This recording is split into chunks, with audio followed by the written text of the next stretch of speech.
Olá, muito boa noite a todos que acompanham o programa Lado a Lado. É sempre um prazer recebê-los aqui pelas redes sociais da STV e Web TV. Hoje recebendo aqui o nosso querido, nosso Dr. Sérgio Paca, para falar das dificuldades no enfrentamento das doenças demenciais, desde o diagnóstico até os cuidados. Dr. Sérgio, que ele é médico, cardiologista, geriatra e médico do programa Lado a Lado. Já assim que a gente apresenta o Dr. Sérgio, não é isso, doutor? Seja muitíssimo bem-vindo, viu? O doutor Sérgio vai falar conosco, mas antes a gente vai cumprimentar, já tem muita gente nos acompanhando. O doutor Sérgio está aqui, dando boa noite para a gente, a Jaque, a nossa produtora, a Luzia. Boa noite, doutora Raquel, convidado. Boa noite. O Haroldo está aqui também nos assistindo, Haroldo Pastore, um beijo para você estar aqui, vendo o nosso programa. A doutora Cássia, que esteve conosco semana passada, também está nos assistindo, deixando o seu boa noite. O Edir, o Kleber, um beijo, viu? Boa recuperação também para você. Fez uma cirurgia, vai dar tudo certo, daqui a pouco você está 100%, viu? E, doutor Sérgio, seja muito bem-vindo aqui ao nosso programa, sempre esclarecendo as nossas dúvidas. Todos os nossos espectadores aqui ficam perguntando quando que vai ser o retorno do doutor Sérgio, e a gente fica muito feliz com a sua presença. Obrigado. Bom, eu queria saber, doutor Sérgio, quando a gente fala das doenças demenciais, sempre vem uma situação bastante complexa, uma sensação difícil até mesmo para a gente ouvir sobre isso. Eu queria saber se existe alguma forma da gente minimizar, ou então, assim, facilitar um pouco mais essa notícia, de doenças demenciais para a família também do paciente. Na verdade, antes de mais nada, eu gostaria de falar para você, assim, o ato de cuidar é uma condição que já está submersa às relações humanas, nós tratamos de cuidado desde a fecundação. A mãe começa a cuidar do feto, não bebendo, não exagerando em comportamentos. Depois que o neném nasce também, faz puericultura com o pediatra. São todos cuidados que nós... o que acontece é que na antiguidade, os pais casavam, tinham filhos, os filhos viviam sobre esse teto durante muitos anos, e quando casavam, participavam desse mesmo teto, talvez um teto um pouco mais próximo, com a ideação de que o cuidado do idoso já estava implícito na sua estrutura de formação. O que acontece, por exemplo, nos países... vamos dizer só mais envolvidos, muitos países europeus, por exemplo, Recentemente eu estive numa viagem e nós observamos que as casas eram todas juntas, grudadas, um puxadinho de cá, um puxadinho de lá, e era exatamente essa condição que fazia parte da filosofia cultural das famílias, Eles vão tendo filhos, netos, e eles vão fazendo puxadinho, onde eles vão vivendo todos próximos disso aí. Então, como o Brasil é um país ainda muito jovem, é um país que não aprendeu, culturalmente não se preparou para dar atendimento ao idoso. Principalmente, eu estou falando de idoso normal, principalmente aos idosos que apresentam início de alterações comportamentais. É muito interessante, nós observamos que o início da alteração comportamental não chama a atenção dos familiares menos atentos. Os mais atentos, sim, mas os menos atentos, não. Quando que ele vai procurar o doutor? Quando esse idoso apresentar um episódio de um surto psicótico. Vamos dizer assim, que sai fora da casinha totalmente. Entendeu? E o que nós observamos é que quando esses indivíduos nos procuram, nós precisamos tentar fazer um diagnóstico. O ideal é fazer um diagnóstico precoce, mas nós não conseguimos fechar esse diagnóstico às vezes de imediato. Muito bem. Aí fizemos o diagnóstico. Nada mais do que uma boa comunicação, você trabalha com isso, para que a gente possa orientar esse familiar e esse idoso que ainda às vezes tem consciência de si, mas que vai perder. Esse é o maior problema dos quadros demenciais, é a perda do eu, a perda de si, onde você não se consegue situar mais no tempo, no espaço. Então, esta forma de comunicar é fundamental. Por quê? Porque você precisa criar um elo de afetividade com esse familiar, para que aos poucos você vá colocando os enfrentamentos que ele vai ter que passar. Então, a sua pergunta com relação ao diagnóstico é isso. Uma vez feito o diagnóstico, nós precisamos, com muita tranquilidade, com muita verdade, né, falar. Mas falar significa boa comunicação. Eu não posso chegar para o indivíduo e falar, olha, seu pai está com Alzheimer e o indivíduo do lado. Entendeu? E nós temos várias formas dessa comunicação. São estratégias que nós, médicos, que trabalhamos com isso, temos, mas ao mesmo tempo a gente precisa sentir esse familiar e esse paciente, como eles estão encarando essas possibilidades de entendimento da questão. Às vezes eu tenho que demorar umas 4, 5 consultas para poder dizer que a mãe tem um comprometimento de Alzheimer. Entendeu? E às vezes na ausência do paciente. Porque o paciente, ele não quer receber, ele aceita até que está esquecido, que está tendo algumas situações, alguns problemas, mas a dificuldade de aceitar que é Alzheimer, mesmo porque o Alzheimer é um processo que se inicia muitos anos antes. Nós já conversamos isso aqui algumas vezes, né? Então essa comunicação com o familiar é fundamental.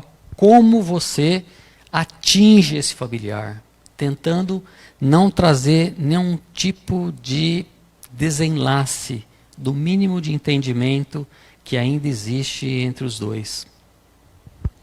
Tá aí, gente. Dr. Sérgio Paca, falando aqui no programa Lado a Lado. O Claudemiro está aqui conosco, dando boa noite, Raquel, Dr. Sérgio. A Maria Pereira está aqui, boa noite, doutora Raquel e doutor Sérgio. O Edir dando boa noite, doutora Raquel e convidado. Maria do Carmo está aqui também assistindo. O Leandro está aqui conosco, também está dando seu abraço. A Ana Cleide está aqui, boa noite, doutora Raquel. Parabéns pelo seu programa, beijos. A Marisa Zequim, um beijo, minha amiga, quanto tempo, dando boa noite, Raquel. Boa noite, doutor Sérgio. Leandro dando os parabéns. A dona Lourdes Leite está aqui dando boa noite. Muita gente acompanhando. Dona Ana Cleide está aqui, ó, boa dica, muito bom, muito obrigada. Está assistindo lá de Minas, que bacana. A Marisa está aqui, ó, o início é extremamente difícil. Você não sabe o que é estresse, momentos de irritabilidade ou uma personalidade exacerbada. A dona Ana Cleide também está dando aqui parabéns ao doutor. O que a gente pode falar desse comentário da Marisa? É tudo muito difícil da gente entender, doutor Sérgio? Olha, infelizmente é difícil mesmo, né? Porque você está diante, dependendo do cuidador filho, por exemplo, você está diante de uma pessoa que você viveu, que você amou, na maioria das vezes, e que você faz um vínculo, e de repente esse vínculo, na medida do possível e da doença, ele vai evoluindo essa perda de vínculo, né? Até momentos em que ele não te conhece mais como filho, como esposo. Isso é muito triste, sabe? Assim, a gente precisa ter uma bagagem muito grande para aguentar. E ter bagagem grande, a gente precisaria vivenciar outras experiências durante todo o processo das nossas vidas, em termos de conhecimento, para que a gente pudesse realmente saber que essas possibilidades podem ocorrer, né? Mas o nosso país, infelizmente, né, nós ainda temos muita dificuldade de entender isso, né? Então, quando isso acontece, e inicialmente existe uma negação, né, uma inaceitação, no caso do filho ou da esposa, do cuidador, né, em aceitar que essa pessoa está esquecida, né? E isso é ruim, por quê? Porque isso depois vai acarretar em dificuldades maiores, né? O envelhecimento é uma coisa maravilhosa, com ou sem doença. Por quê? Porque muitas doenças a gente consegue controlar, né? Mas independente disso, hoje a medicina está bastante atualizada para dar qualidade de vida até os últimos momentos de vida desse paciente, né? E a gente pode dizer que o quadro demencial é muito triste, muito difícil, mas não sei se é a pior das coisas. Muitas pessoas falam para mim, qualquer coisa, doutor, menos Alzheimer, qualquer coisa menos Alzheimer. Ele não sabe o que ele está falando, que eu convivo com pacientes que sofrem muitas outras dificuldades, né? Que o Alzheimer seria tirado de fichinha, porque tem muitas perdas cognitivas que são lentas, né? Não é só Alzheimer, qualquer perda cognitiva, né? E hoje a gente consegue ajudar de alguma forma dando suporte, né? Então é muito importante conhecer, saber que existe e saber que o envelhecimento vai trazer isso para nós, a não ser que a gente morra antes. Tá aí. Marisa, um beijo, viu? A doutora Cássia está colocando aqui que diante de um diagnóstico desse, sem dúvida, precisamos de um profissional com essa calma, espiritualidade e conhecimento do doutor Sérgio. Verdade, né, doutora? A Lia está falando com a gente também, está lá da Holanda. Lia Cassimiro está dando uma boa noite, um forte abraço, doutores. Muitíssimo obrigada, viu, amiga? Tá frio aí? Pois você conta pra gente um pouquinho, viu? Umas fotos suas ali, fiquei arrepiada, viu? Eu queria saber também, doutor Sérgio, quais os principais desafios que os familiares, os desafios diários mesmos, que os familiares enfrentam nos cuidados da pessoa com demência? Olha, tem uma lista imensa de desafios, porque o contexto é diferente para cada um. Tanto pelo nível de demência, quanto o tipo de comportamento dessa pessoa, como foi a história de relacionamento desse cuidador e dessa pessoa, aspectos econômicos, aspectos profissionais do cuidador, que às vezes limitam essa pessoa de atuar, né, em uma fase às vezes ativa da sua vida, né? Aspectos sociais, um país despreparado ainda, embora muitas leis em vigor, mas você sabe que as coisas não funcionam na escrita, né? Então, as dificuldades sociais ainda são muito grandes no nosso país, né? Existe ainda muito desrespeito à pessoa idosa, principalmente à pessoa demenciada, né? E infelizmente, às vezes, essas dificuldades levam a uma desestruturação familiar tão importante, tão importante, tão importante, que às vezes esse indivíduo acaba sendo institucionalizado. Aí você vai me perguntar, você é contra a institucionalização? Não, desde que o idoso seja bem cuidado, ou melhor, bem cuidado. Deu para entender? Existem muitas instituições que tratam muito bem do idoso, tanto bem que o idoso às vezes se adapta melhor do que em casa, né? Mas nós não podemos esquecer que isso precisa ser checado, porque o domicílio, o loco familiar, sempre, ele deve ser preservado quando existe um bom relacionamento. E o doutor falou da questão do desrespeito. Eu queria também saber um pouquinho do preconceito. O preconceito social, né? Tanto em relação à pessoa com demência, quanto dos familiares dessa convivência. Conta um pouquinho para a gente, doutor Sérgio. O preconceito, infelizmente, é uma situação de, vamos dizer assim, de falta de conhecimento interior sobre o processo que traz desconfiança, que traz angústia, que traz irritabilidade, né? Se eu conheço a situação, eu não preciso ter preconceito de nada. Se eu respeito, se eu tenho amor à vida, amor ao próximo, né? Então aqui nós observamos, às vezes, é que esse indivíduo, ele acaba ficando de lado mesmo, né? Ele é jogado de lado por quê? Porque ele dá trabalho.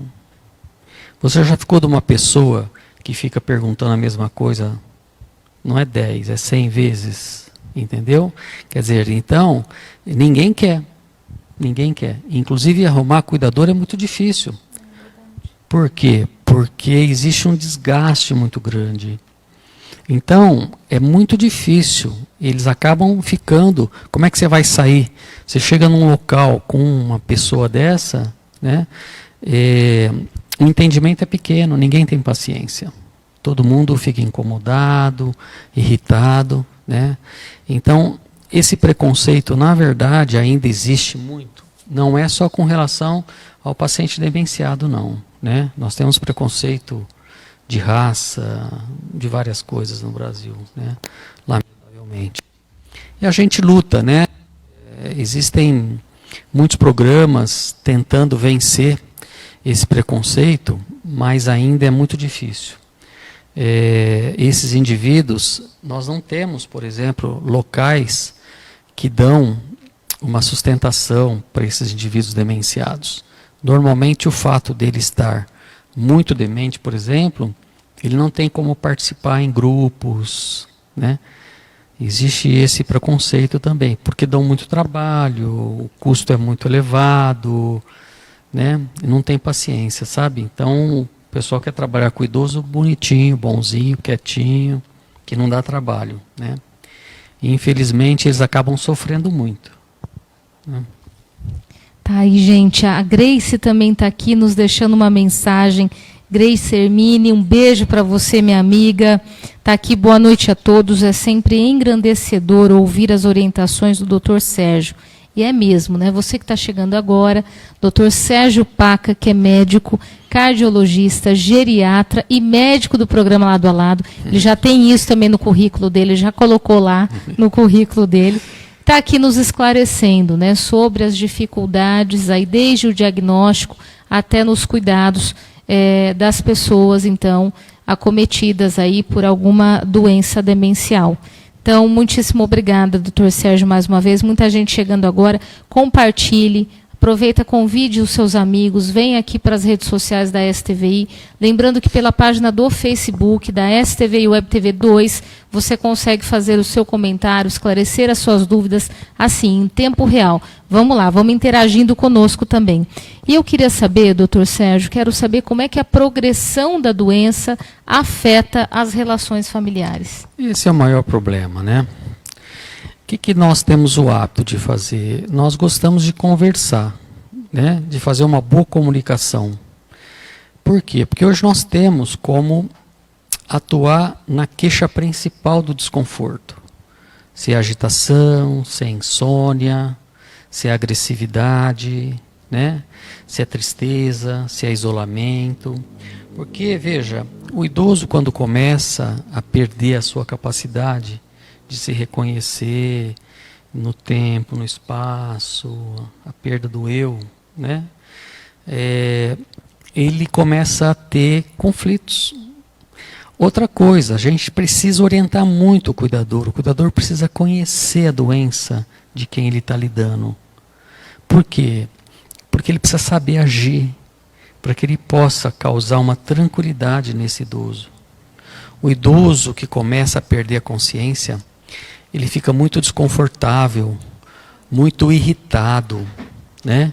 Ele fica com uma situação de desconforto muito grande.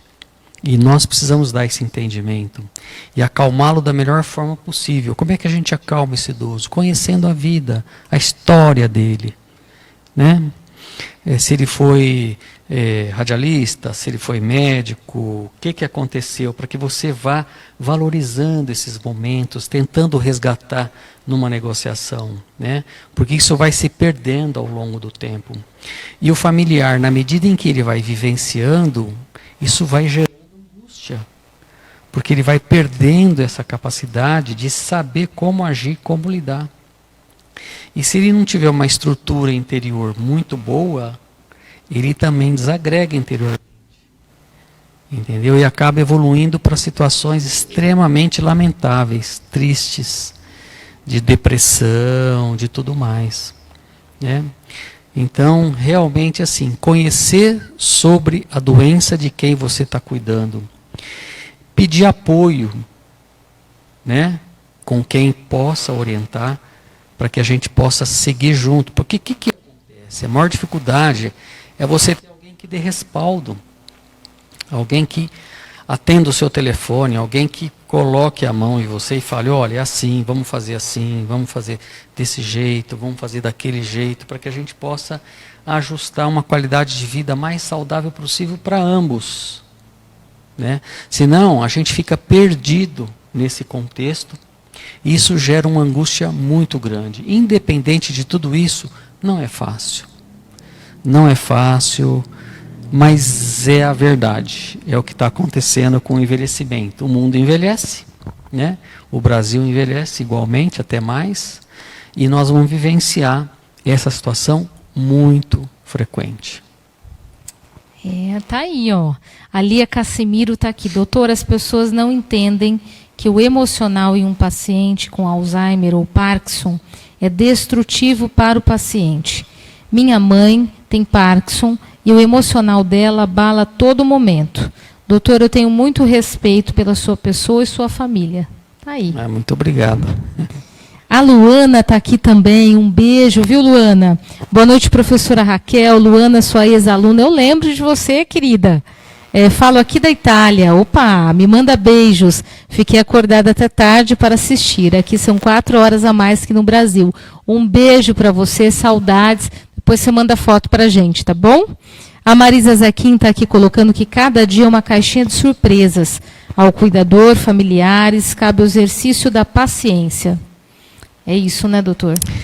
Olha, é muito importante também divisão de tarefas. Nós estamos falando de um cuidador que pode ser 1, 2, 3. Porque o cuidador, ele precisa conhecer-se. Ele precisa se conhecer bem para que ele possa desenvolver um trabalho. Além de conhecer a doença, com quem ele está lidando, a história de quem está lidando, ele precisa se conhecer e saber das suas limitações. Porque se ele ultrapassar esse limite, ele traz mais instabilidade para o relacionamento do cuidado. Então isso é muito importante. Ele procurar ajuda, cuidando de quem cuida. Já conversamos isso uma época, né? Eu preciso me cuidar bem para desenvolver um bom atendimento dos pacientes que eu cuido. Se eu não me cuido bem, se eu estou nervoso, irritado, eu não desenvolvo um bom cuidado. E o paciente demente, isso é muito importante. Não está demente porque ele quer. Eu não posso ficar com raiva de um paciente demente. Posso. Se eu estou extremamente insatisfeito comigo, desestruturado interiormente, e se ele, com esse comportamento, está trazendo raiva em mim, o problema está em mim, não está nele. Entendeu? E se eu não estou dando conta, eu me afasto. Vou me proteger, vou me organizar para poder dar conta. Um bom cuidador é aquele que nós já citamos aqui, conhece toda a história do paciente, toda a vida que ele teve, e sabe que ele é limitado, mas que ele precisa trabalhar até o seu limite. Quando ele não der mais conta, ele precisa chegar e dizer, olha, eu não dou conta mais de ficar o tempo todo. Eu preciso dividir. E essa divisão de tarefas, infelizmente, nunca existe. A não ser que o fator financeiro seja tranquilo. Porque senão, não tem jeito. Divisão familiar é muito difícil. São várias histórias, é sempre uma que é solteira, ou um filho que é solteiro, que morava em casa, e que esse que cuida e dá um trabalho, cuidar não é fácil, existe uma desestrutura importante, eles não têm dinheiro para levar esse idoso para uma institucionalização, né? Então, o idoso que sofre, porque o cuidador estressado traz não traz tanto benefício. Sabe, a gente às vezes pensa que ele não agride, mas ele deixa de ter aquele olhar compassivo para esse. E o paciente capta, porque ele está demente, mas ele é um ser vivo ainda. Ele capta essas instabilidades. Então precisa de muito jeitinho. Ah, mas nós já vamos falar. A Luzia está perguntando aqui, a gente já vai falar mais sobre toda essa sobrecarga emocional. Aguenta um pouquinho aí, já vamos falar. A Luana está colocando aqui que é a área mais valorizada na Itália e com melhor salário é o cuidador de idosos. Olha lá, tá vendo? Uma boa área ali de atuação, né? A doutora Cássia tem que ter muito amor para cuidar, mas sempre, e não menos importante, é se informar sobre a doença e saber como conduzir. Exatamente, né, doutora? Muitíssimo obrigada pelas suas colocações, viu? Foi um prazer tê-la aqui, já falei que as portas estão abertas, nós vamos fazer uma dupla aqui. Vai ser a doutora Cássia e o doutor Sérgio. Todo mundo está pedindo, foi muito bacana o feedback, foi sobre o banco de sangue. Já aproveito aqui para fazer um pedido para você que está aí assistindo ao nosso programa, faça a sua doação, vá conhecer o banco de sangue de Sertão. Tá? Eu vou pedir para a doutora Cássia, inclusive, deixar aqui nos comentários também o telefone do banco de sangue, para você poder tirar suas dúvidas, né, e colher mais informações. É muito importante, a gente está tendo um déficit no banco de sangue, no estoque do banco de sangue aqui de Sertãozinho, então faça a sua doação também, tá bom? Eu queria saber, então, um pouquinho mais, doutor Sérgio, sobre essa carga emocional, né? O que impacta essa carga emocional, qual é o impacto na vida também dos familiares que cuidam do paciente demenciado?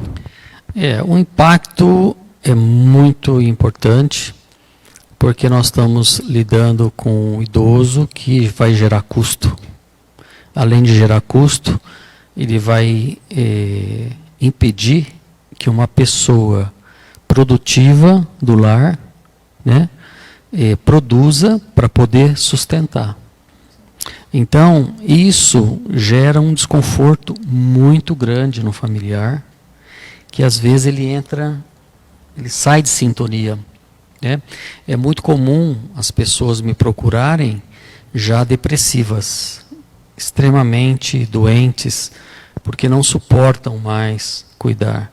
Não suportam não é por falta de amor, não é por raiva, não suportam porque estão sobrecarregados, porque ele tem que internamente trabalhar a ideia de finança reduzida, impossibilidade de trabalho no momento da vida em que às vezes ele precisa desse dinheiro, o amor que foi, entre aspas, não foi perdido, mas foi esquecido pela pessoa com relação a ela, né?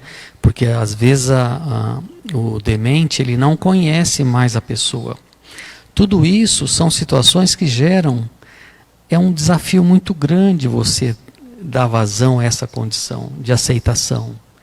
Então ficam doentes, é muito comum, principalmente quando não existe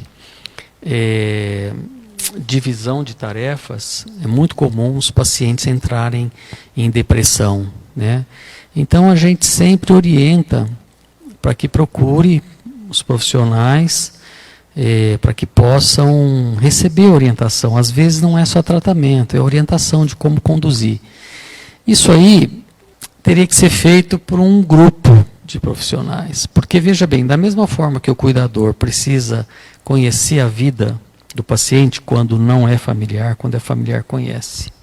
E também, às vezes, a relação desse familiar com o cuidador filho nem sempre foi uma relação muito positiva. E quando não existe essa relação positiva, existe sempre um ranço, alguma coisa que fica, sabe? E não é infrequente também o desabafo se voltar para a agressividade do cuidador para com, às vezes não é agressividade física, mas pode ser uma agressividade verbal, que instabiliza mais ainda esse processo. Então é uma condição muito difícil. A única condição que a gente deixa para vocês, né, é procurarem ajuda sobre todas as formas, para ver se vocês conseguem ter esse nível de entendimento da melhor forma possível. Mas às vezes os meios para que isso possa acontecer são difíceis. Por quê? Porque o idoso não tem um convênio, ele começa a instabilizar, por mais que você pague uma consulta particular, daqui 15, 20 dias, um mês, as coisas são diferentes, é outra coisa que está acontecendo. E o fato de você deslocar esse idoso, né, embora a gente tenha redes de apoio aí para resgate, levar na UPA, isso sempre é complicado, porque não é uma coisa, né, é como a nossa amiga da Itália falou, né, lá é muito bem remunerado, né. Hoje o cuidador aqui não é muito bem remunerado, mesmo porque é recente a aprovação para que isso seja considerado um trabalho, né, profissional mesmo. E, em contrapartida, hoje, você formar um cuidador não é brincadeira, você precisa trabalhar multidisciplinarmente esse indivíduo, né? E precisa deixar de lado as suas amarras de estrutura de formação, para que você possa desenvolver um bom trabalho, né? Você pode até ser um cara fora do cuidado, de um jeito, mas no cuidado tem que ter profissionalismo mesmo, né? E infelizmente a gente espera que no futuro esses profissionais possam ser também muito bem remunerados, para que valha a pena, né, esse investimento. Olha lá, doutor Sérgio Paca conosco, né, sempre trazendo muito conhecimento aqui para todos os nossos seguidores, os nossos espectadores. É sempre muito bom recebê-lo, doutor Sérgio. A Cássia está dizendo que o prazer é todo dela, que é uma delícia estar aqui no programa. A Luzia está dizendo que amou a ideia da gente fazer a dobradinha aqui, doutora Cássia, doutor Sérgio. Está aqui, amei a ideia, muito bom, que legal. A Lia está aqui, eu acompanho uma senhora, 7 anos, que tem 2 pacientes em casa, um com distúrbio mental e o outro com Parkinson.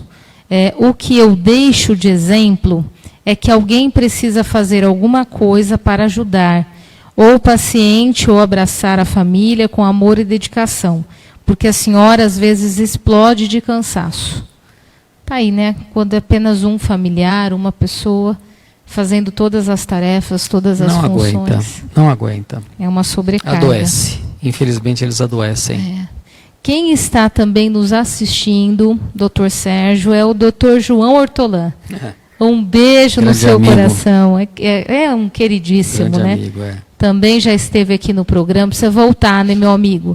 Tem uma sabedoria, tem tanto conhecimento, precisa voltar aqui com a gente. Está dando boa noite, parabéns pelo tema. A doutora Cássia Paca deixou aqui os telefones do banco de sangue, né? Deixou os horários de atendimento também. A gente vai manter esse comentário aqui, depois a gente vai subir esse comentário, viu, doutora Cássia? Para que mais pessoas também tenham acesso. O Luiz Manfrim está dando aqui boa noite, meus amigos. Boa noite, Luiz. Quanto tempo também, viu? Muito bom revê-lo aqui. O Newton também está deixando o seu abraço, a Marlene está deixando o seu abraço aqui também pelo WhatsApp. Corre lá na página do Facebook da STV e Web TV, deixe seu comentário ali para todo mundo, tá bom? Então, eu queria saber, doutor Sérgio, o senhor falou um pouquinho dessa importância da assistência multidisciplinar. Fala um pouco mais para a gente, por gentileza.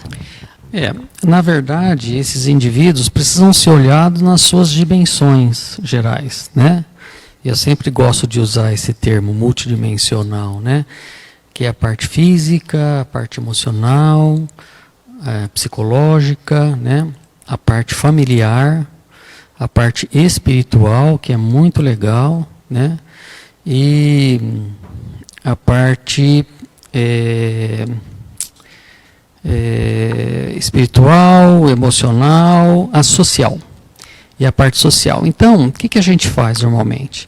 Uma assistente social envolvida nesse processo pode ter algumas facilidades, né, de arrumar um local, uma cama, uma cadeira de roda, alguma coisa que está precisando para facilitar esse, vamos dizer assim, essa qualidade de vida em banho e tudo. Um bom cuidador, né, com todas as orientações, ele sabendo que pode lançar mão de um profissional às vezes para poder tirar suas dúvidas, né, o familiar ligar, no caso do médico, né, na medida em que o indivíduo ou o cuidador começa a entrar em conflito, né, um psicólogo poderia trazer algum tipo de benefício para que ele possa desenvolver habilidades que até então ele não estava conseguindo, né?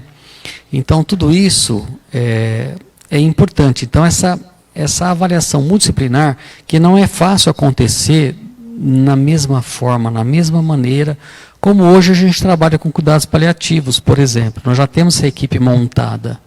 É uma equipe que tem um foco único, objetivo, todos pensando da mesma forma sobre o mesmo paciente. Então isso é muito legal. E infelizmente isso hoje é difícil, porque você conseguir um psicólogo pela rede existe, mas você vai conseguir no tempo do psicólogo, um médico no tempo médico. E os pacientes que não apresentam convênios, né, são pacientes que são pessoas cuidadores e pacientes que acabam tendo mais dificuldade desse entendimento. Porque quando você quer tirar uma dúvida, às vezes uma coisa muito simples, um comportamento que ele teve frente a uma medicação ou outra, quer dizer, como é que você vai fazer? Então, essa equipe multidisciplinar poderia existir, né, para dar essa condição, mas isso ainda está um pouquinho aquém, né? Mesmo os convênios que apresentam essa facilidade, não tem essa equipe multidisciplinar unida, né, sobre o mesmo foco, para poder ajudar da mesma forma, né? Então, infelizmente, é muito importante essa equipe multidisciplinar, mas nós não temos ainda condições de manter uma equipe à disposição desse paciente e desse cuidador. Então, precisa ser uma coisa ainda feita às partes. Doutor Sérgio, a gente está caminhando para o finalzinho aqui do nosso programa. Daqui a pouquinho a STV continua com a programação, o pessoal do esporte vai estar aqui. Então você que está nos acompanhando, continue, porque a gente vai ter mais programação hoje. Mas antes, eu preciso fazer também aqui a leitura, uma pergunta da Luana Caroline. Doutor Sérgio, quando um idoso fala de pessoas já falecidas como se estivessem vivas, o que eu devo responder? Conto a verdade ou concordo?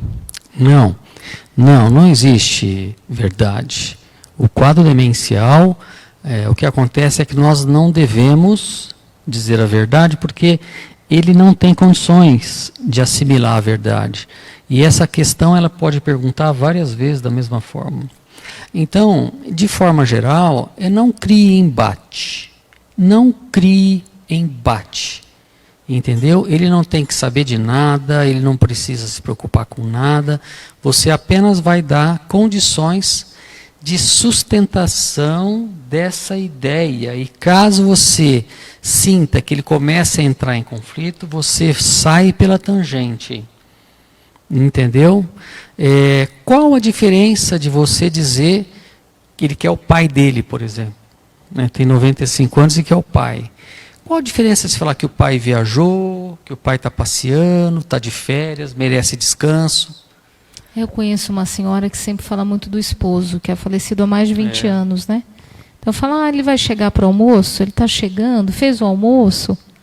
Então Nós não devemos falar, vai chegar sim. E vai mudando de ideia, porque na verdade isso às vezes some, mas às vezes volta. E se você criar embate, né, você gera ansiedade nesse idoso com alteração cognitiva, né, com alteração comportamental. E à medida que você gera embate e ansiedade em cima disso, ele instabiliza, ele pode ficar mais agressivo, ele fica pior. Então o negócio é contornar. Isso é muito importante o cuidador saber. Que você nunca coloque embate, contorne devagarzinho, diz que vai chegar, que está viajando, que já vem. Às vezes você precisa dar uma volta de carro porque o idoso quer ir para a casa dele e está na casa dele. Isso é muito comum acontecer, quer ir para minha casa, Por quê? Porque na mente dele, a casa que conforta, que dá aconchego, é aquela casa que ele viveu. Porque a casa atual, por mais que tenha 40, 50 anos de vida, ela se perdeu. Então ele vai lembrar da casa em que tinha a mãe, que tinha o pai, né? Isso que vem à mente dele. Por isso que ele quer ir para casa. Então ele não reconhece a casa atual. Então, às vezes, a gente coloca o idoso no carro, dá uma volta na cidade, rapidinho, entrega e chega na casa dele. E, às vezes, ele se conecta novamente nessa situação com a casa. Então, isso é muito importante. Nunca embate, nunca. Por mais que sejam coisas muito que você acabou de falar, olha, realmente é um aprendizado muito grande. E vale a pena a gente aprender, porque isso aí é um crescimento interior muito grande, você aprender a conduzir esses indivíduos. E se deu raiva, se afasta um pouquinho, vai pegar energia e volta. Mas sempre sereno. Tá aí, pessoal. Vocês entendem por que esse maravilhoso profissional é o médico do programa? Tá aí, né? Um profissional de excelência que trouxe tanta informação para a gente, que compartilhou aqui conhecimento conosco, com muita qualidade, né, com muita didática, viu, doutor Sérgio? É o professor, né, é o professor doutor Sérgio aqui conosco. Então, gratidão. E a gente agora vai finalizando o programa. Eu abro, então, para suas considerações finais, por favor. Olha, Raquel, eu que agradeço, né, a oportunidade de estar aqui, né. Evidentemente que esses comentários, né, são comentários simples, não tem nada de sofisticação. Eu procuro passar para os meus pacientes o meu dia a dia, a minha vida. Eu não estou ligado a nenhuma instituição de estudo, nada, mas a gente procura acompanhar. E, na verdade, dentro da minha humilde vida médica, eu procuro passar a verdade para aqueles pacientes, para que possam dividir conosco, né, da melhor forma possível, essas dificuldades, né, porque não são fáceis. Não existe uma receita, não existe uma cartilha de como agir. O que existe é, a cada momento, você conseguir firmar um vínculo com esse idoso, para que ele possa respeitá-lo, para que ele possa aceitá-lo da melhor forma possível, nesse processo tão triste, né, que é a perda dos aspectos cognitivos que estão relacionados ao envelhecimento. Eu não sei se eu posso dizer infelizmente, porque envelhecer é muito bom, né? Então eu acho que nós temos aqui que ter aceitação mesmo, né? Envelhecer sempre com a capacidade de entender que esse processo pode acontecer. E outros também podem acontecer. Tem muita gente que infarta, tem muita gente que sofre acidente, tem AVC, vai para a cama, com a consciência boa ainda, né? Então, o importante é a gente se cuidar, se preparar, se estruturar, para que a gente possa ter uma velhice física e emocional bastante, vamos dizer assim, tranquila, né? Verdadeira. O que o doutor Sérgio não sabe é que ele vai para uma instituição acadêmica, eu vou convidá-lo para fazer uma palestra para os meus alunos, viu? Então vou terminar aqui o programa, já vou lançar esse convite, né, para estar com os meus alunos do direito, principalmente para que eles tenham essa visão diferenciada quando a gente trata de sucessões, né? Então, como lidar com o processo de finitude, como lidar com os familiares, como cuidar desse momento do luto. Então, o doutor Sérgio também vou aproveitar aqui, viu, doutora Cássia, vou contar aí também com a sua ajuda para levar esse profissional lá para a faculdade, para os meus alunos, viu? Vamos fazer uma palestra lá para os meus alunos. Muito obrigado. A Marisa Zequim está colocando aqui que procurar saber o que este idoso sempre gostou. Minha mãe gostava de música, então eu colocava as músicas que ela gostava.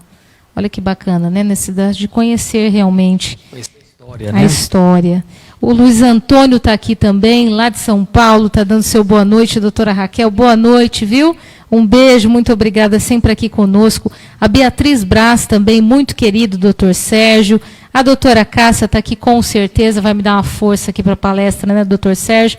Maravilha, viu? Mais uma vez, muito obrigada, doutor Sérgio. Eu que agradeço. Sempre um prazer tê-lo aqui. Muito obrigada a cada um de vocês que acompanhou o nosso programa, acompanhou ao vivo, lembrando que também fica disponível pelas nossas redes sociais, as redes sociais aqui da TV e as minhas redes sociais. Então, se você chegou mais para o finzinho do programa, vale a pena revisitar.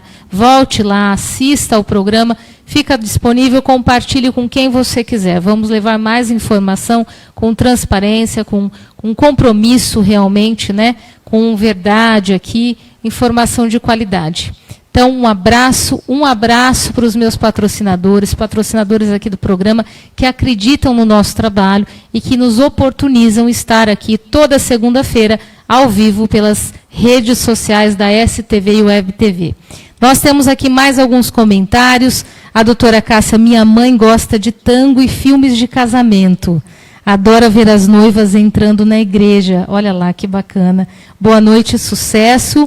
Deixa eu ver se tem mais algum comentário aqui também. Muita gente curtindo, a gente conseguiu mais de 200 estrelas, isso é muito bacana, né? Nossa audiência sempre crescendo, programa com mais de 3 anos já no ar. Então, minha gratidão a cada um de vocês, tá bom? Grande abraço e até o nosso próximo encontro.